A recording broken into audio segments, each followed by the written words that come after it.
So hello guys, welcome back to my channel. So दोस्तों, आज था वेडनेसडे और आज पहला ट्रेड था मेरा इस वीक का। कहीं ना कहीं पहला दिन था जब मैंने ट्रेड करा है। पिछले 2 दिन मैंने ट्रेड नहीं करा था, बिजी था मैं काफ़ी। मैंने आपको अपडेट भी करा था। लेकिन मार्केट बहुत ही ज़्यादा गंदा चल रहा है। आज एक बड़े मूव की उम्मीद थी हमें, लेकिन आज भी कहीं ना कहीं मार्केट ने धोखा ही दिया है।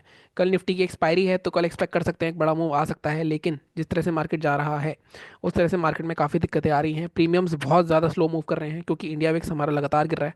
अगर आप देखोगे इंडिया विक्स आज 13 रुपये आ गया, 13 के आसपास आ गया है। 3.70% डाउन है। मैंने कहाँ ट्रेड लिया था अगर आपको पता हो? वैसे तो देखो ट्रेड बनता नहीं था टू बी वेरी ऑनेस्ट आज भी, क्योंकि हमारे लेवल्स जो थे उनके बीच में ही आज भी मार्केट घूम रहा था। हमने लेवल्स एडजस्ट भी कर लिए थे कल, बट उसके बाद भी कहीं ना कहीं एग्जीक्यूट नहीं हुए। निफ्टी के कोई लेवल एग्जीक्यूट नहीं हुए। बैंक निफ्टी के भी अगर आप देखोगे कोई लेवल एग्जीक्यूट नहीं हुए हमारे। यहाँ पे अगर आप देखोगे ये लेवल हमारा 53,323 का था तो सही, लेकिन क्योंकि ये जैसा कि आपको मेरे रूल्स अगर पता है तो ऑलमोस्ट मार्केट में, जैसा मैं हमेशा कहता हूँ, अगर 100-150 पॉइंट से मूवमेंट आ रहा है तब आपको वहाँ ट्रेड नहीं करना है। अगर आप यहाँ पे देखोगे तो ऑलरेडी अगर आप यहाँ देखोगे तो ऑलरेडी यहाँ पे 100 पॉइंट से ऊपर का मूव आ चुका था। अगर आप क्लोजिंग को भी ले लोगे तो 130 पॉइंट का मूव था। तो यहाँ पे नॉर्मली ट्रैप ही होते हैं, तो यहाँ पे रिवर्सल ट्रेड प्लान किया जा सकता था, लेकिन थोड़ा सा रिस्की होता है। 50 एम के हिसाब से हालांकि एक ट्रेड मिला होगा आपको, जैसे यहाँ पे आपको कहीं 50 एम के हिसाब से ट्रेड मिला होगा, यहाँ पे कहीं ट्रेड मिला होगा, लेकिन वो इतने बड़े मूवमेंट नहीं आए जितने बड़े मूवमेंट की उम्मीद थी हमें। ठीक है, मैंने ट्रेड कहाँ लिया फिर अगर कोई मूवमेंट नहीं था मार्केट में? तो मैं आपको बताता हूँ। लास्ट में वैसे तो मैंने ट्रेड नहीं कर रहा था, मैं देखता ही रहा था मार्केट को। लेकिन जब लास्ट में मेरे को एक सेटअप दिख रहा था कि इस सेटअप पे ट्रेड लिया जा सकता है अगर मूवमेंट आता है, तो मेरा एक्सपेक्टेशन करी थी डे लो तक टारगेट आएगा। सेटअप क्या था? सेटअप बड़ा सिंपल सा था। अगर आप देखोगे ये ट्रेंड लाइन आई थी यहाँ से, ठीक है, ये ट्रेंड लाइन ब्रेक हुई, इसके साथ ये वाला स्विंग भी ब्रेक हुआ, इसका क्लोजिंग आई। इसके अलावा 50 एम के भी नीचे एक अच्छी खासी स्ट्रॉन्ग बड़ी बिग बार कैंडल बनाई थी इसने। इसका लो जब ये कंफर्म हो गया तक मार्केट नीचे जा रहा है, तो ये स्विंग के नीचे मार्केट आ चुकी थी ऑलरेडी कैंडल। लेकिन लास्ट में अगर आप देखोगे मैंने जो 2 ट्रेड लिए थे, मैंने बहुत ही लिमिटेड ट्रेड करा था, तो 1 51 पे ट्रेड करा था। टाइम नहीं बचा था हमारे पास, बस एक ही फैक्टर था। 75 85 पे लिया था मैंने। अगर आप यहाँ पे 2 51 पे अगर आप देखोगे तो मैंने कौन सी कैंडल पे ट्रेड लिया था? तो मैंने इस कैंडल पे ट्रेड लिया था। बेसिकली ये कैंडल ऑलमोस्ट क्लोजिंग आ गई थी, इसके लास्ट मिनट में एकदम घूम गई है और यहाँ पे एकदम रिवर्सल आ गया। गया था ये आई थिंक 88 या 89 रुपये तक गया था, मतलब ऑलमोस्ट 250 300 रुपये का प्रॉफिट दिख रहा था मुझे। बट ऑब्वियसली मैं 20 कम से कम पॉइंट के लिए ट्रेड कर रहा था, क्योंकि 75 का मैंने स्टॉप लॉस लगाया था इसमें। अगर आप देखो 70 पे एग्जिट भी हो गया था। 4 मिनट मैंने होल्ड करा, स्कैल्पिंग नहीं कर रहा था मैं आज, रेगुलर ट्रेड कर रहा था। सेकंड ट्रेड अगेन 3:15 बजे मेरे को थोड़ा सा लगा कि शायद, मुझे ऐसा लगता है क्योंकि जिस तरह का फ्लैग पैटर्न बन रहा है मार्केट में, हम एक होल्ड कर सकते हैं ट्रेड को।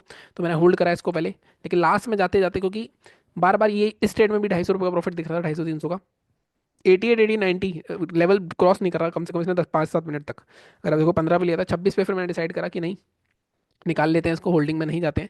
एक रीज़न इसका ये था कि बैंक निफ्टी अगर आप देखोगे तो बैंक निफ्टी थोड़ा नेगेटिव लग रहा है और निफ्टी थोड़ा पॉजिटिव लग रहा है, तो ये थोड़ी सी दिक्कत है। अगर दोनों इंडेक्स थोड़े अलग चलेंगे तो बड़ा मूवमेंट आने में थोड़ी सी दिक्कत हो सकती है। और जिस तरह का कैंडल स्टिक पैटर्न बना था आज, जो कि मैं अभी दिखाऊंगा आपको, लेवल्स में हो सकता है हमें ज़्यादा मेहनत नहीं करनी पड़े आज भी, लेकिन पैटर्न्स में अगर हम देखें यहाँ पे थोड़े उल्टे चल रहे हैं इंडेक्स। ठीक है, तो मैं बात कर लेता हूँ कल क्या हो सकता है। सबसे पहले निफ्टी की बात करते हैं। निफ्टी की एक्सपायरी, सेंसेक्स में आपको देख लेते हैं हमारा कोई लेवल एग्जीक्यूट हुआ था या नहीं हुआ था। सेंसेक्स में भी कोई लेवल हमारा एग्जीक्यूट नहीं हुआ है। अगर आप देखो सेंसेक्स की हमने बात करी थी कल, तो कोई भी लेवल एग्जीक्यूट नहीं हुए हैं। 3 दिन से मार्केट एक रेंज में चल रहा है। निफ्टी की बात करोगे तो बहुत अच्छी खासी स्ट्रेंग में चल रहा है, बैंक निफ्टी भी रेंज में चल रहा है। तो एक मोमेंटम ड्यू है मार्केट में, बट कब आएगा वो कोई नहीं कह सकता। कल आएगा, ट्रेड लेंगे, जैसे आज मैंने ट्रेड लिया। मेरा था कि मार्केट डे लो तक आ सकता है, डे लो तक आता तो मेरे को आई थिंक 15 पॉइंट मिल जाता है आराम से। बट वो नहीं आया, वहीं से रिवर्स होकर साइडवेज ही खत्म हो गया है। ठीक है, अब हम बात करते हैं कल क्या हो सकता है। सबसे पहले निफ्टी की बात करते हैं। ये थोड़ी सी चीज़ें मैं आपको हटा लेता हूँ यहाँ से, ट्रेंड लाइन हटा लेता हूँ एक तो मैं। मेरा माउस थोड़ा सा ख़राब हो गया तो थोड़ा स्लो चल रहा है एक्चुअली। पहले ये हटाते हैं और ये भी हटाते हैं। ठीक है, अब हम देखते हैं कि हमारे लेवल्स क्या रहेंगे। अगर मैं इसको नीचे लेके जाता हूँ, अगर आप देखोगे तो कहीं ना कहीं मार्केट अभी भी जो हम लेवल्स दे रहे हैं उसके बीच में घूम रहा है। देखो, डेली चार्ट अगर आप इसका देखोगे, सबसे पहले डेली दिखा देते हैं। डेली चार्ट अगर आप देखोगे तो डेली चार्ट में कहीं ना कहीं मार्केट 3 दिन से आप देखो बिल्कुल साइडवेज है। या तो मार्केट इसकी जो इसका इनका कॉमन फैक्टर है, कॉमन फैक्टर क्या है, अब मैं लेवल थोड़े चेंज करूंगा आज। कॉमन फैक्टर हमारा जो सेलिंग की साइड है वो है हमारा 24,580। अगेन 24,580 के पास मार्केट सपोर्ट ले रहा है। और ऊपर की साइड हमारा कॉमन, हमारी ज़्यादा मेहनत की जरूरत नहीं है, ऊपर का लेवल हमारा 712 के आसपास का है। या तो नीचे टूटे या ऊपर टूटे तब जाके कोई मूवमेंट मिल सकता है। अगर यहाँ पे मैं एक्सपायरी पॉइंट ऑफ व्यू से बात करूँ तो नीचे ही आना चाहिए, क्योंकि 24,500 के आसपास ही एक्सपायर करने की सोचेंगे। लेकिन जैसा कि हमने लास्ट वीक एक्सपायरी पे देखा था मोमेंटम, क्योंकि बैंक निफ्टी बंद हो चुकी है, सारी एक्सपायरीज बंद हो चुकी हैं, तो जितने भी ट्रेडर्स हैं, बहुत सारे ट्रेडर्स एक्टिव होते हैं निफ्टी के ट्रेड करने में। तो वहाँ पे एक अच्छा खासा मूव हमें देखने को मिल सकता है। अगर मैं यहाँ पे दिखाता हूँ आपको 15 मिनट का चार्ट, 15 मिनट के चार्ट पे हमारे क्या लेवल्स रहेंगे। देखो बाइंग के लिए तो मैं फिर बोलूंगा कोई मेरे को चेंज नहीं करना है, कल वाले लेवल ही हमारे 712 के ऊपर, 755, 813।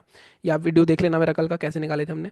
सेलिंग के लिए थोड़ा सा मैं एडजस्ट कर सकता हूँ लेवल, बट पॉइंट वही है कि ज़्यादा बड़ा टारगेट नहीं मिलेगा आपको इसमें भी। तो सेलिंग के लिए हम ये जोन ले सकते हैं, 24,580। बट ज़्यादा बड़ा टारगेट मैं नहीं दूंगा आपको। फर्स्ट टारगेट आपका रहेगा 24,518, मतलब 24,500, 24,480 तक मार्केट आएगा, फिर 4,500 के आसपास ही घुमा के वहाँ बंद कर सकता है, 470 मान सकते हो आप। ठीक है, बट फर्स्ट टारगेट पे पहला टारगेट हम थोड़ा सा और इसको ले लेते हैं, 530 और 471। इसको भी अगर 500 भी मान लो ब्रेक कर देता है, तब जाके बड़ा टारगेट हमें 360 का भी देखने को मिल सकता है। क्योंकि एक चीज़ सोचने वाली है कि मार्केट में ये जो मोमेंटम आया था, ये जो मोमेंटम था निफ्टी में, ये जो बड़ा सा मोमेंटम था फिर सडनली रिवर्स आया था, इसके बीच में ही घूम रहा है। अगर मार्केट को या तो इनके सरप्लस खाएगा या इनके सरप्लस खाएगा, तो एक बड़ा मोमेंटम मुझे लगता है तो अपसाइड आना चाहिए या डाउन साइड आना चाहिए। देखते हैं कल, बाकी मार्केट सुप्रीम है, हो सकता है कल भी इसी रेंज में घुमाते रहे और फ्राइडे को मूव लेके आए।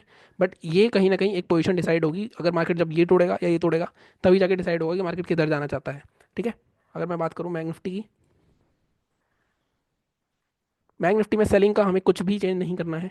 सेलिंग में आप थोड़ा सा ये चेंज कर सकते हो कि अब यहाँ पे लो थोड़ा बदल गया है, तो हम 53,300 का लेवल ले लेते हैं, क्योंकि ये 2-3 दिन का लो बन चुका है अब। तो यहाँ पे आप 53,300 ले लो। इसको मैं थोड़ा सा चेंज कर देता हूँ। इसको आप 53,300 ले लो, हमारे लेवल के आसपास ही घूम रहा है, 53,283। टारगेट हमारे ये रहेंगे 53,000 तक के। अगर बाइंग साइड जाना है हमें, तो बाइंग साइड भी थोड़ा सा चेंज हो सकता है वैसे तो, बट मैं बाइंग साइड चेंज नहीं करना चाहूँगा, 750 के ऊपर ही बाय करेंगे। और ये हमारे 3 टारगेट्स हैं। फर्स्ट टारगेट पे आधा प्रॉफिट बुक करना है, थर्ड टारगेट तो मतलब मैंने ऐसे ही दिया है, 53-54 हज़ार तक भी मिल सकता है तो भी हमारे लिए अच्छी बात है। लेकिन बड़ा मूव पेंडिंग आने वाला है मार्केट में, बैंक निफ्टी निफ्टी में 400-500 पॉइंट का मूव आ सकता है।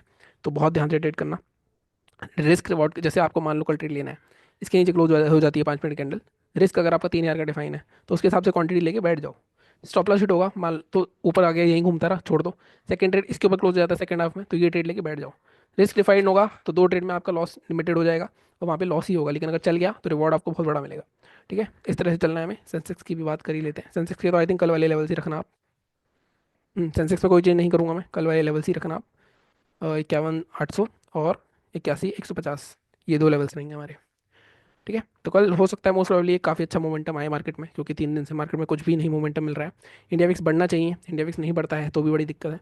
बाकी चैनल को इसी तरह सपोर्ट करते रहो, सब्सक्राइब करो। मैं तो अगले वीडियो में टेलीग्राम चैनल भी ज्वाइन कर सकते हो आप। Thank you so much.